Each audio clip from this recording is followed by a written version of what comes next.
ସାଙ୍ଗମାନେ ସବୁ ବର୍ଷ ପରି ଏ ବର୍ଷ ମଧ୍ୟ ତମ୍ବାକୁରି ରାଜଘାଟ ଠାରେ ନେତାଜୀ ଯୁବ ସାମୁଖ୍ୟ ଓଡ଼ିଶା ତରଫରୁ ନେତାଜୀ ଜୟନ୍ତୀ ଅନୁଷ୍ଠିତ ହେବାକୁ ଯାଉଅଛି। କିନ୍ତୁ ଏ ବର୍ଷ ନେତାଜୀ ଜୟନ୍ତୀ ଏକ ନିଆରା ଢଙ୍ଗରେ ପାଳନ ହେବାକୁ ଯାଉଛି। କାରଣ ନେତାଜୀ ଯୁବ ସାମୁଖ୍ୟ ତାର 25ତମ ନେତାଜୀ ଜୟନ୍ତୀ ପାଳନ କରିବାକୁ ଯାଉଛି।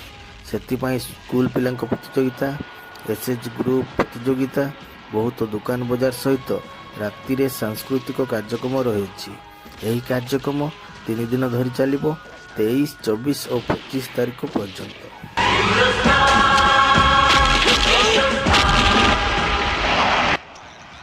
ଏଠାରେ ନେତାଜୀ ସୁଭାଷ ଚନ୍ଦ୍ର ବୋଷଙ୍କ ପ୍ରତିମୂର୍ତ୍ତି ସ୍ଥାପନ କରାଯିବ। ସେଥିପାଇଁ କାମ ଚାଲିଛି। ଜାନୁଆରୀ 23 ତାରିଖ ଦିନ ଏହା ଉଦ୍ଘାଟନ ହେବ। ତେଣୁ ଆପଣମାନଙ୍କୁ ଅନୁରୋଧ, ଆପଣ ସମସ୍ତେ